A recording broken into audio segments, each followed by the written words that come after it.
سامعین محترم، خدائے بزرگ و برتر کا لاکھ لاکھ شکر ہے کہ آج رمضان المبارک کا دوسرا جمعہ ادا کرنے کے لیے اللہ نے ہم سب کو اپنے حضور حاضری کا شرف نصیب فرمایا ہے۔ دیکھیے کس قدر تیزی کے ساتھ یہ پہلا عشرہ گزرا ہے۔ نبی کریم صلی اللہ علیہ وسلم نے رمضان مبارک کے 3 حصے فرمائے۔ اولہ رحمتن، پہلا حصہ رحمت کا ہے، وَأَوْسَطُهُ مَغْفِرَةٌ، دوسرا حصہ بخشش کا ہے، وَآخِرُهُ عِتْقٌ مِّنَ النَّارِ، اور آخری عشرہ جہنم سے آزادی کا ہے۔ یعنی جس پر رحمت ہوگی بخشش بھی اس کے لیے ہوگی، اور جس کے لیے بخشش ہوگی جہنم سے آزادی کا پروانہ بھی اسے ملے گا۔ تو رمضان المبارک میں عرض کر رہا تھا کہ پہلا عشرہ آج 9 رمضان ہو گئی، گویا کہ پہلا عشرہ گیا، آج کی رات جو ہے وہ 10ویں کی ہو جائے گی۔ اس قدر تیزی کے ساتھ انسان کی زندگی بسر ہو رہی ہے، جس کی تیزی کو ایک اللہ والے نے ذکر کیا، عمر دنیا ہو رہی ہے مثل برف کم، چپکے چپکے رفتہ رفتہ دم بدم۔ انسانی زندگی برف کے بلاگ کی طرح ہے، اور انسان جب بلاگ کو اترتے دیکھتا ہے ریڑھی سے، رکشے سے، تو کہتا ہے بہت ہے بھائی، اس کو چھپانے کی، کپڑا ڈالنے کی کوئی ضرورت نہیں ہے۔ لیکن وہ یہ نہیں سوچتا کہ یہ تیرے حکم کا پابند نہیں، اس نے اپنا کام کرنا ہے۔ تو میں اور آپ دیکھتے ہیں کہ رفتہ رفتہ اس کے حجم کم ہوتا چلا جاتا ہے، اور تیزی کے ساتھ قطرے نیچے گرتے رہتے ہیں۔ تھوڑی دیر کے بعد آواز آتی ہے کہ وہ برف کا بلاگ کدھر ہے؟ وہ ادھر پڑا تھا۔ ادھر جا کے دیکھا تو صرف پانی کا بلبلہ پڑا تھا، بلاگ ختم ہو گیا تھا۔ یہی مثال انسان کی زندگی کی ہے۔ نبی کریم صلی اللہ علیہ وسلم نے فرمایا، سید الایام یوم الجمعہ، دنوں کا سردار جمعہ ہے، مہینوں کا سردار رمضان کا مہینہ ہے۔ اللہ نے مجھے اور آپ کو رمضان کا مہینہ نصیب فرمایا۔ اللہ خیریت سے پورے روزے رکھنے، تراویح پڑھنے اور اس کے تقاضوں کے مطابق اپنی زندگی کو ڈھالنے کے اللہ توفیق نصیب فرمائے۔ نبی کریم صلی اللہ علیہ وسلم نے اس مہینے کی عظمت بیان کرتے ہوئے اور اپنی امت کو خوشخبریاں سناتے ہوئے ایک بیان جاری فرمایا۔ فرمایا، اذا کان اول لیلۃ من رمضان، جب رمضان کا پہلی رات آتی ہے، فتحت ابواب السماء، اللہ آسمان کے سارے دروازے کھول دیتا ہے، فلا یغلق منہا باب، اور وہ دروازے آخری رات تک مسلسل کھلے رہتے ہیں، بند نہیں ہوتے۔ وَلَيْسَ عَبْدٌ مُؤْمِنٌ، اور کوئی انسان ایمان والا ان دنوں میں نفل پڑھے، تہجد پڑھے، سنت پڑھے، فرض پڑھے۔ حضور نبی کریم صلی اللہ علیہ وسلم نے بہت بڑی خوشخبری سنائی ہے۔ آپ نے فرمایا، وَلَيْسَ عَبْدٌ مُؤْمِنٌ يُصَلِّي فِي لَيْلَةٍ فِيهَا، کوئی روزے دار رمضان کی راتوں میں، رمضان کے دنوں میں سجدہ کرتا ہے، اللہ کریم کی طرف سے اسے کیا انعام ملتا ہے؟ إِلَّا كَتَبَ اللَّهُ أَلْفًا وَخَمْسُمِائَةَ حَسَنَةٍ بِكُلِّ سَجْدَةٍ، ہر سجدے پر اللہ 1500 نیکیاں عطا فرماتے ہیں۔ وَبَنَا لَهُ بَيْتًا فِي الْجَنَّةِ، صرف سجدے پر 1500 نیکیاں دے کے اللہ نے اپنے انعام کو ختم نہیں کیا۔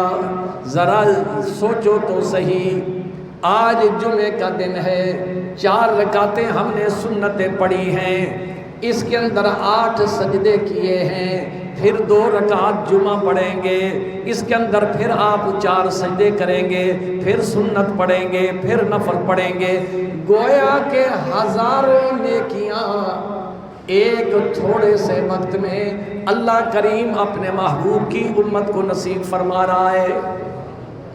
ہر سجدے پر 1500 نیکیاں ملتی ہیں۔ پھر حضور نے فرمایا وَبَنَا لَهُ بَيْتًا فِي الْجَنَّةِ، جو مسجد سے یاری لگاتا ہے اللہ والوں کی صحبت اختیار کرتا ہے، اور رب العالمین فرماتے ہیں اس مومن کے لیے جس نے مسجد کو اپنا اوڑھنا بچھونا بنا لیا ہے، ہر وقت اس انتظار میں ہوتا ہے کب اذان ہو اور میں مسجد میں پہنچوں، اللہ فرماتا ہے اس کے لیے جنت میں ایک محل میں نے تیار کیا ہوا ہے۔ یا اللہ وہ کیسا محل ہوگا؟ فرمایا من یاقوتۃ حمراء، وہ جو سرخ یاقوت کا بنا ہوا ہوگا، لہا 60,000 باب، جس محل کے 60,000 دروازے ہوں گے۔ آج دنیا کا کوئی بادشاہ، چاہے دبئی والے ہوں، چاہے سعودیہ والے ہوں، چاہے کینیڈا اور برطانیہ والے ہوں، کسی بادشاہ کے بارے میں آپ نے یہ سنا کہ اس کے محل کے 60,000 دروازے ہیں؟ اے حضور کے امتی اللہ کا شکر ادا کر، حضور کے صدقے میں رب العالمین فرماتے ہیں اس نمازی کے لیے، روزے دار کے لیے جو محل بنایا رب العالمین نے، اس کے 60,000 دروازے ہوں گے۔ ہم تو اس پر بھی بڑے خوش تھے کہ اللہ نے اتنا کرم کر دیا۔ اللہ نے فرمایا ٹھہرو، اس کے لطف و کرم کے کیا کہنے، لاکھ مانگو کروڑ دیتا ہے۔ فرمایا یہ کوئی دنیا کا سخی تو نہیں ہے جس کے خزانے ختم ہو جائیں گے، جس کے پاس مزدوری دینے کے لیے، مستری مزدور کو دینے کے لیے پیسے ختم ہو جائیں گے۔ یہ تو تمہارا رب ہے جس رب نے تمہیں روزے دار کے لیے محل تیار کیا ہے، اور پھر تیار بھی رب نے خود کیا ہے، کوئی مستری مزدور نہیں لگائے، فرشتے نہیں لگائے۔ اذا اراد شیئا ان یقول له کن فیکون۔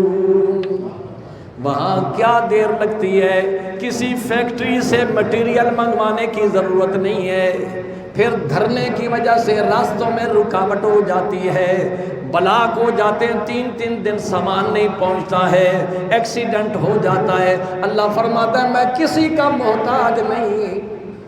اذا اراد شیئا ان یقول له کن فیکون، میں نے تو آرڈر دینا ہے اور سیکنڈوں کے اندر وہ سارے کا سارا محل تیار ہو جانا ہے۔ پھر وہ کیسا محل ہے؟ فرمایا 60,000 دروازے ہیں۔ اگلی بات سننے والی ہے، قربان جاؤں رب کی سخاوت پر۔ فرمایا لِكُلِّ بَابٍ قَصْرٌ مِّن ذَهَبٍ، 60,000 دروازے، ہر دروازے کے سامنے رب العالمین فرماتے ہیں دروازہ سونے کا لگا ہوا ہوگا۔ کس کا لگا ہوا ہوگا؟ دیار کا نہیں، ساگوان کا نہیں۔ اللہ فرماتے ہیں ان کے دروازے جو ہوں گے 60,000 سونے کے دروازے ہوں گے۔ وہ دروازے جو ہوں گے مبشّح بیاقوتۃ حمراء، وہ جو بیل بوٹے اور اس کے اندر رب نے خوبصورتی بنائی ہوگی، وہ یاقوت سرخ کی اللہ نے ٹکڑیاں لگائی ہوئی ہوں گی۔ یہ کس کو مل رہا ہے؟ یہ روزے دار کے لیے اتنی بڑی آفر رب العالمین میرے اور آپ کے آقا جناب محمد الرسول اللہ صلی اللہ علیہ وسلم کے صدقے میں۔ پھر حضور نے فرمایا فَإِذَا صَامَ أَوَّلَ يَوْمٍ، جب کوئی آدمی رمضان کا پہلا روزہ رکھتا ہے، غُفِرَ لَهُ مَا تَقَدَّمَ مِن ذَنبِهِ، پہلے روزے کی برکت سے اللہ پچھلے گناہ معاف کر دیتا ہے۔ کتنی بڑی سخاوت ہے، اللہ کی رحمتوں کا سمندر بہ رہا ہے، نہر نہیں، دریا نہیں، سمندر ہے، اور سمندر بھی یہ دنیا کے سمندر نہیں، رب کا سمندر ہے۔ حضور نبی کریم صلی اللہ علیہ وسلم نے فرمایا پھر اس کے بعد روزے دار کو اللہ نے اعزاز دیا ہے، ساری کی ساری مخلوق اللہ کی روزے دار کے لیے اللہ نے وقف کر دی ہے کہ تم صبح سے شام تک نا بس روزے دار کے لیے دعائیں تم کرتے رہو، بخشش کے پروانے میں ایشو کرتا رہوں گا۔ یہ لاڈ، یہ پیار، یہ شفقت 1,24,000 انبیاء میں سے کسی نبی کی امت کو یہ چیزیں سننے کو نہیں ملی جو حضور کے صدقے میں اللہ نے مجھے نصیب فرمائی۔ تو پھر میں کیوں نہ کہوں قسمت سے مل گئی ہے قیادت حضور کی، اللہ کا کرم ہے نسبت حضور کی۔ یہ تو اللہ کا کرم ہے جس نے حضور کی امت میں ہمیں پیدا کیا ہے، ورنہ ہم اس قابل تو نہیں تھے۔ یہ اس نے ہمارا ونڈا جو ہے نا، ہمارا حصہ اپنے محبوب کی امت میں شامل کر دیا ہے۔ تو نبی کریم صلی اللہ علیہ وسلم نے فرمایا ساری مخلوق روزے دار کے لیے دعائیں کرتی ہے۔ اگلی بات سننے کے قابل ہے، فرمایا جہاں جس بیڈ پر، جس چارپائی پر، جس دری پر روزے دار سویا ہوا ہے، اللہ کریم فرماتے ہیں اے چارپائی، اے بستر، تو کیوں خاموش ہے؟ تو بھی روزے دار کے لیے دعا کر۔ بستر بھی دعا کر رہا ہے۔ حتیٰ کہ اگلی بات سنیے، جس برتن میں روزے دار سحری اور افطاری کر رہا ہے، اللہ کریم فرماتے ہیں تو چپ کر کے نہ بیٹھا رہے میرا روزے دار بندہ، تجھ سے کھانا کھا رہا ہے، تو برتن میرے بندے روزے دار کے لیے بخشش کی دعائیں کر۔ ساری کائنات روزے دار کے لیے دعا، بستر اور بیڈ روزے دار کے لیے دعا، حتیٰ کہ برتن بھی۔ پھر یہ رمضان المبارک کا مہینہ رحمتیں لوٹنے کا مہینہ ہے۔ افسوس ہے ان تاجروں پر جو مسلمان ہیں، کیا ان تاجروں کو شرم نہیں آتی؟ غیر مسلم تاجر دیگر ممالک میں جب مسلمانوں کا رمضان آتا ہے، مسلمانوں کی عید آتی ہے، کوئی تہوار آتا ہے، سارے لوگ بہت سارے بیٹھے ہیں جو بیرون ملک سے ہو کر آئے ہیں، وہاں آفریں لگ جاتی ہیں کہ بھئی مسلمانوں کا تہوار ہے، ہم اور تو کچھ نہیں کر سکتے، ان کے لیے چیزیں سستی مہیا کر دیں۔ وہ کافر مسلمان کو سستی چیزیں مہیا کر رہا ہے، اور نبی کریم صلی اللہ علیہ وسلم کا ماننے والا تاجر وہ رمضان سے چند دن پہلے ذخیرہ کرنا شروع کر دیتا ہے۔ آپ دیکھیں، میں جھوٹ نہیں بول رہا، ٹماٹر رمضان المبارک سے 1 ہفتہ پہلے تک 100 روپے کے 2 کلو، سارا دن رقص شور مچا رہے ہیں، 2 کلو بہترین ٹماٹر۔ رمضان سے جیسے جیسے قریب آ گیا ریٹ بڑھنا شروع ہو گیا۔ 3 دن پہلے میں گیا 80 روپے کلو، اچھا جی ٹھیک ہے رمضان آ رہے ہیں نا اس واسطے 80 روپے کلو ہو گیا۔ پھر رمضان المبارک آیا 200 روپے کلو۔ ایسے مال پر مولوی صاحب نہیں کہہ رہا، محمد الرسول اللہ صلی اللہ علیہ وسلم کا فرمان سناتا ہوں، الجالب مرزوق والمحتکر ملعون۔ فرمایا جو حلال کمائی کر کے جائز منافع لیتا ہے اللہ اس کی روزی میں برکت دیتا ہے، اور جو ذخیرہ اندوزی کرتا ہے خدا اور خدا کے رسول اور فرشتوں کی لعنتیں اس پر برستی ہیں۔ کیا کماؤ گے؟ جیسے ہی عید کا اگلا دن ہوگا پھر آپ دیکھیں گے 100 روپے کے 4 کلو ٹماٹر مل رہے ہوں گے۔ رمضان میں کیوں مہنگے ہوئے ہیں؟ کیلا رمضان سے پہلے 100 روپے 60 روپے 70 روپے، جس دن پہلے دن گئے ہم تو کیا جی کوئی کہے 400 روپے درجن، کوئی کہے 300 روپے درجن، راتوں رات کیا ہوا؟ یہ وہ مسلمان ہے جسے اپنے ان کرتوتوں سے میرے خیال ہے غیر مسلم جو ہیں وہ بھی شرماتے ہوں گے، یہ مسلمان ہے۔ بھائیو یہ دنیا کی زندگی چند روزہ زندگی ہے، یہاں کمانا کیا ہے؟ آخرت کمانے کے لیے اللہ نے ہمیں بھیجا، دنیا کمانے کے لیے نہیں بھیجا۔ اس لیے کہ دنیا کی ان ساعتیں اور پھر رمضان کی ساعتیں تو اللہ کو راضی کرنے والی ہوتی ہیں، اور قبر میں جا کر تو حسرتیں ہوں گی، ہائے میں ایسا نہ کرتا، ہائے اللہ میاں نے مجھے اس لیے پکڑ لیا ہے، میں نے سٹاک کیا تھا، اور رمضان میں مخلوق خدا دھکے کھا رہی تھی، اور غریب آدمی بیچارہ پوچھ کے واپس چلا جاتا تھا۔ تو رمضان کی ساتھ آخرت کمانے والی ہے۔ اس لیے کسی اللہ والے نے فرمایا دار فانی کی سجاوٹ پر نہ جا، دار فانی کی سجاوٹ پر نہ جا، نیکیوں سے اپنا اصلی گھر سجا، پھر تو وہاں بس چین کی بنسی بجا، انہو قد فاز فوزا من نجا۔